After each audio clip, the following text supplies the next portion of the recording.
shall begin. You should answer the questions as you listen because you will not hear the recording a second time.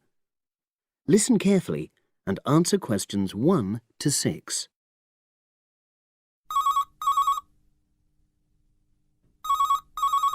Hello? Hi Liz, it's Ken here. Hi, Ken. Nice to hear from you. Are you... This is just a quick call, but Mary and I have just been talking about our summer holiday. We haven't booked a place yet, and we've left it a bit late. We were just wondering if you know of any holiday rentals in your area. It's so nice there. Well, yes. I can think of 2 or 3 places that are very nice. What dates have you got in mind? The 10th of July to the 22nd of July. Oh, yes. That is quite soon, isn't it? Well, there's a place near here called Moonfleet. Is that MOONFLEET? That's right. It's quite a rural location, and it's next to the owner's house, but it's got fields all around it, so it's very pretty. Sounds okay. Can you tell me a bit more about it? Well, it's an annex to the owner's house, and it's an apartment with 2 bedrooms and an open-plan living area. Well, I like the sound of it. Is there anything we might not like about it? Well, it's quite a distance from the nearest shops, that's all. Okay. And... well, I'll tell Mary, but I don't think she'd mind that. Do you know how you book it? You have to book on the internet. There's a web address. It's www.summerhouses. One word? Yes, then .com. You'll be able to look at a photograph on that. Okay. And what about the others? Where are they? The second one I'm thinking of is called Kingfisher, and that's even more rural. It's a really beautiful location, in fact. It's by the river, and it's got nice views. It overlooks woodland on the other side. Is that an apartment? No, it's a 3-bedroomed house, and that's got a dining room as well as a separate living room and a kitchen. But I expect it's more expensive. You'll have to check the prices.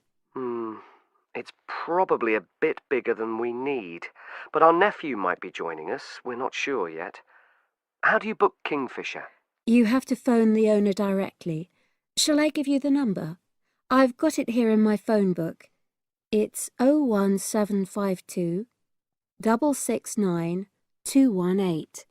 Right. Before you hear the rest of the conversation, you have some time to look at questions 7 to 10.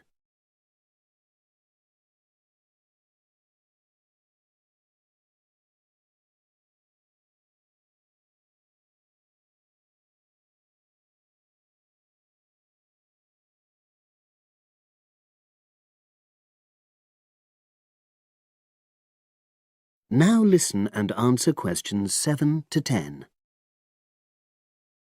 And you mentioned a third place?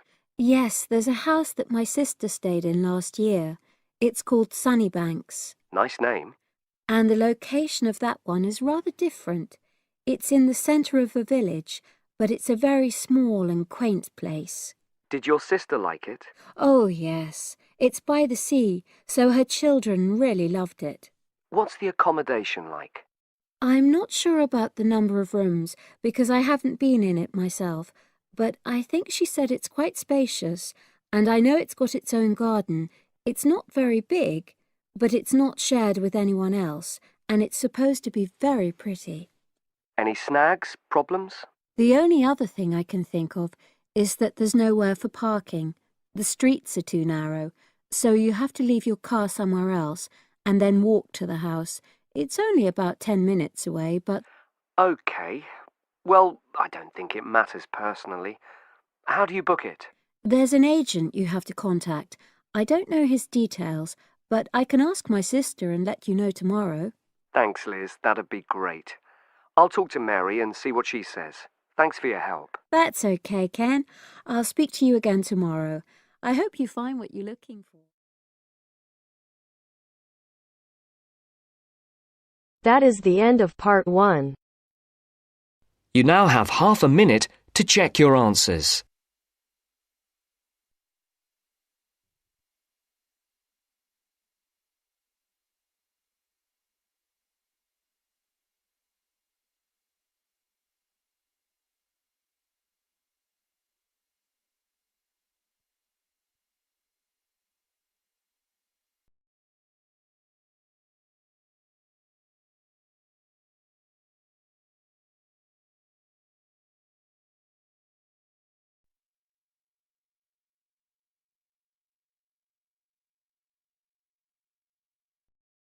Now turns to part 2.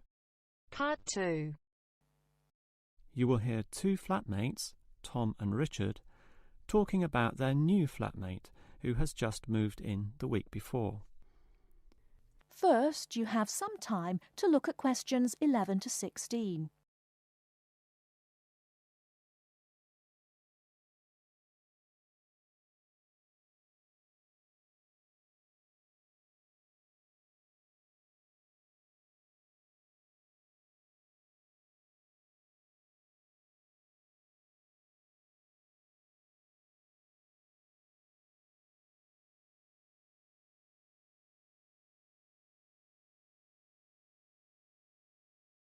Now, listen carefully and answer questions 11 to 16.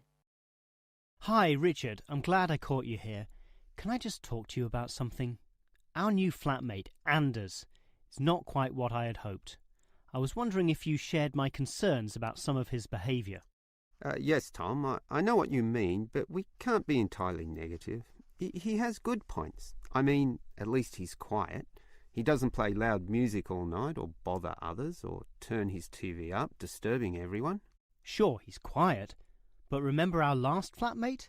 He'd say hi to you and smile and treat everyone politely. In comparison, this new guy is very impolite. He just grunts in reply and sometimes ignores me altogether. I guess that's just his way. You know, just his character. I don't think he realises he's being impolite, and it shouldn't matter to us too much.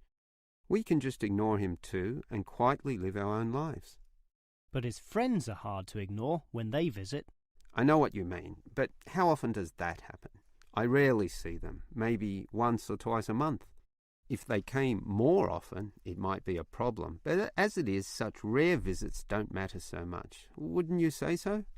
Well, I'm not sure, since it's very obvious when they're here because of all the cigarette smoke in the house. It stinks up the place, and you know we don't allow smoking on the premises. Well, I've never seen them doing this. Maybe they do it outside. Perhaps we can talk to Anders about it. Always remember, though, in one respect, he's a good tenant, and it's the most important aspect. The previous flatmate would always pay the rent late. I know what you're going to say. This guy pays promptly. But there's more to being a good tenant than prompt payment. I mean, you need to turn off the TV, clean up your dishes, dress respectably, be polite, and so on. I guess what I'm saying is that basically you need to cooperate with the others, and this new guy fails significantly in this respect.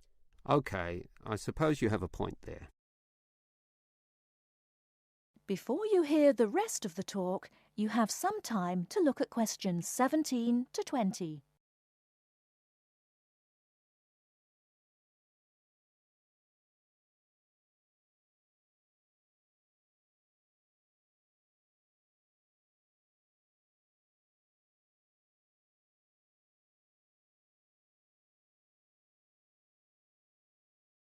Now listen and answer questions 17 to 20.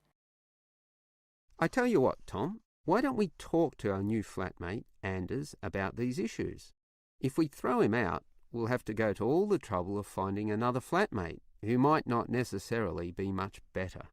So, let's give the current guy a chance. Here, I've got a piece of paper, so let's make a short list of issues to discuss with him. Get it out into the open. Sure, we'll give him one more chance. So, write communication. And let's tell him to... Well, we can't change a person's personality overnight. So why don't we have a weekly tenants meeting and we can just ask him to attend. That way we can get to know him better. I'll write attend meeting and we can take it from there. OK, but we have to tell him about his friends. They can't just do whatever they want. Write a heading friends and then write don't smoke anywhere, inside or outside. Well, instead of being so direct and possibly causing offence, I'll just write follow rules and verbally mention the rules. TV off by 10 p.m, no loud music or bad behaviour, including smoking. OK, do that, but I still think we need to specifically mention that last issue. You know how I can't stand the habit, so I'd like this to be another and separate point. Cigarettes, strictly forbidden. And it's important to include the strictly here, We can't pussyfoot around too much. Sometimes directness is necessary. OK, I'll write that. Forbidden. OK. And what about cleaning duties? Anders is a little too relaxed about that. Dishes are sometimes not washed, dirty teacups are left around the place, and so on. So, write, must do better. Yeah, again, Tom, he might take that personally and it could cause a scene. I'd rather be general. I'll write must be done and I'll tell him that that's for everyone, not just him. OK? OK, as long as he gets the message. That is the end of part 2. You now have half a minute to check your answers.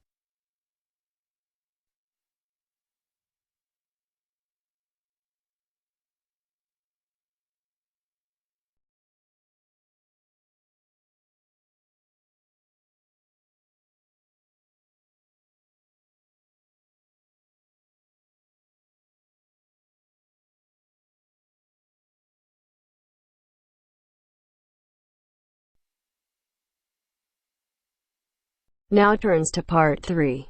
Part 3. The next important development in how history is recorded came with print. First, you have some time to look at questions 21 to 25.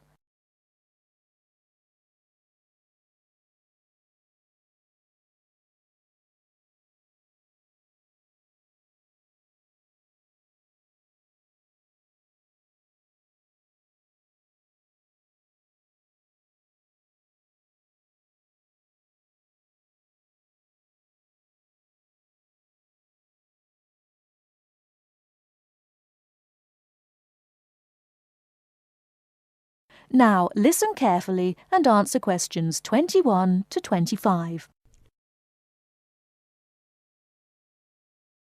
The next important development in how history is recorded came with print. In the 8th century, the Chinese invented paper and woodblock printing. Remember that up to this time, very few people could read and write, and so only a very small number of people could understand written history. Suddenly, many books appeared, and many more people learnt to read. In the 14th century, the first printing press was invented in Germany. This reduced how long it took to produce books. The new printing technique quickly spread to other parts of the world. More books appeared, and even more people learnt to read. The first printed newspaper appeared in 1605, and the first daily newspaper in 1702. Now, people could read news stories soon after the event happened, and every event was recorded and stored. The problem with newspaper history is that newspaper reporters could tell the stories they wanted to tell, and not necessarily the truth. Photography was the next important development. We generally agree that photography was born in 1839. Some of the earliest photographs that the public saw were images of the American Civil War.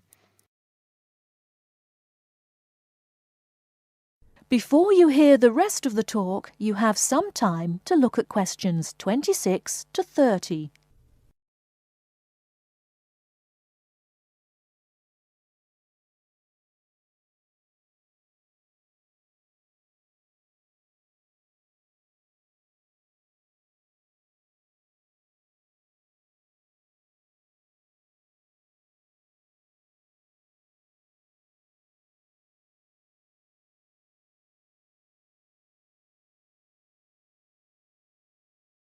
Now listen and answer questions 26 to 30. People were shocked by the photographs of dead soldiers, and for the first time saw the reality of war. By 1850, photographs appeared regularly in newspapers, and people now expected the truth. At the end of the 19th century came the first motion picture camera. Soon, history was being recorded as moving images. In the 1930s, television brought moving images into people's homes. More and more people saw history as it happened, and more history was recorded. Today, of course, we expect that every event in the world is recorded. Satellite TV and the Internet allow people to watch any event, anywhere in the world, as it happens. It doesn't matter if the TV cameras are not there. People carry around mobile phones and can record any incident and then share it online. Families have their own video cameras and record their own history. Children now grow up watching their parents and grandparents on film. I'm sure you'll agree that the transition from storytelling to what we have today has been dramatic, and I hope that... That is the end of part 3. You now have half a minute to check your answers.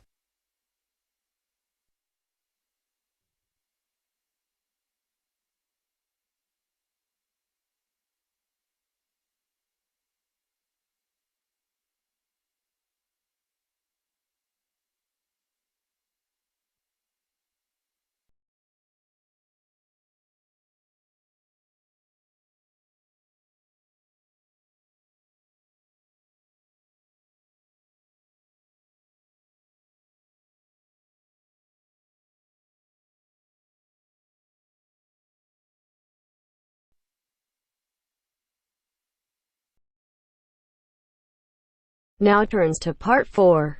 Part 4. First, you have some time to look at questions 31 to 40.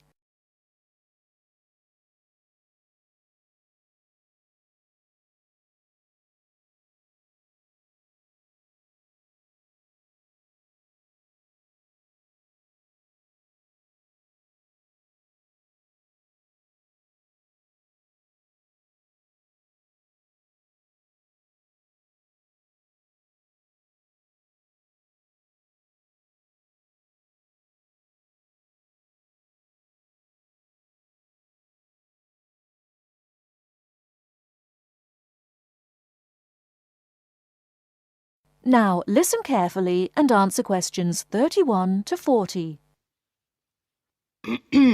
Last week, we looked at some of the features of modern houses, and today we're going to turn the clock back and look at traditional house design. I've chosen to start with Samoa, which is part of a group of Polynesian islands in the South Pacific Sea, because the influence of culture and weather on house design is quite clear there. So let's have a look at, first of all, at the overall design of a traditional Samoan house. Now, these days, houses in Samoa have become more modern and are usually rectangular. But traditional designs were round, or sometimes they were oval in shape. Here's a picture. This traditional style is still used, often for guest houses or meeting houses, and most Samoan villages have at least one of these buildings. As you can see, there are no walls, so the air circulates freely around the house. Samoa is a place that experiences high temperatures, but the open design of the house also reflects the openness of Samoan society. If the occupants want shelter, there are several blinds made of coconut leaves that can be lowered during rainy or windy weather. Or indeed, the blinds can also be pulled down if people want some privacy. The foundations of the house, that's the part beneath the floor, are raised slightly. In the past, the height was linked to the importance of the occupants, which we'll talk about another time. However, the floor of the house was usually covered with river stones. Today, we have a range of methods for balancing the temperature inside a building, but the stones on the floor of a Samoan home are ideal for cooling the building on hot days. Now, let's have a close look at the roof.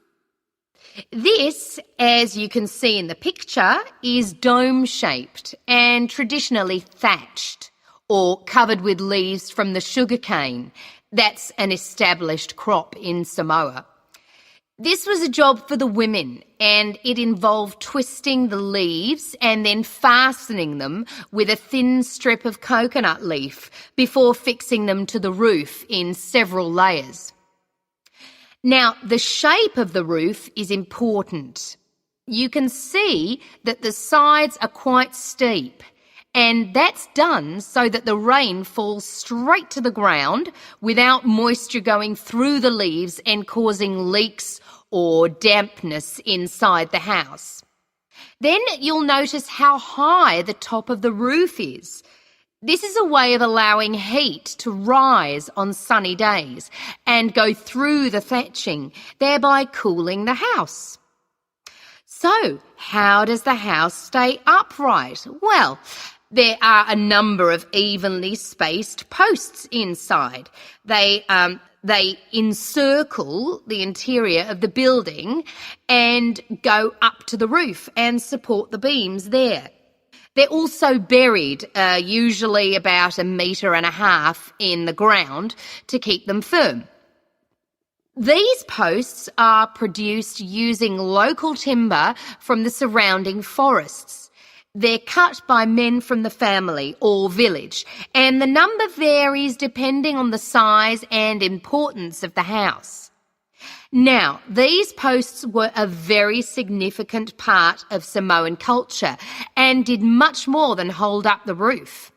When there were meetings, people sat with their back to certain posts, depending on their status in society. So there were posts for chiefs, according to their status, and posts for speakers, and so on. And ordinary people sat around the side on mats. The last area I want to look at today is the attachment of the beams and posts, what you call fixing the construction.